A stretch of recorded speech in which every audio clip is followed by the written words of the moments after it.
L'artista Robert Ferrer i Martorell exposa una combinació de geometria i color a la Galeria Adaia de l'Aró. Hi trobarem una mirada des de l'aire al Camp Valencià de les 4 estacions. El misteri dels cicles. Aquest és el títol de l'exposició que aquests dies acull la Galeria Adaia de l'Aró.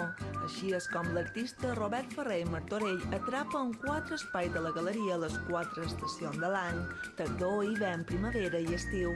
En concret, plasma la vista aèria de l'agricultura valenciana, la llum de l'horta, la nit, la boira o el rec són alguns dels títols de les seves obres. De com dia a dia anem canviant i anem passant d'una estació a una altra sense adonar-se'n del camí que estem fent, no?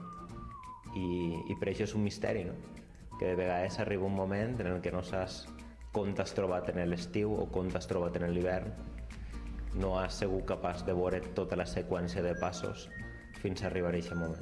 La geometria juga un paper important en aquestes peces abstractes que mostren l'ecosistema. Reflecteix conceptualment aquest treball, no? Vull dir, l'evolució de la Terra i l'evolució de tota una geometria agrícola que intenta plasmar, no? Tots són sempre vistes aèries i tot el meu treball va reflectir d'això, vull dir, com ser un últim observador d'un entorn que està en extinció. L'exposició romandrà oberta fins a final de maig.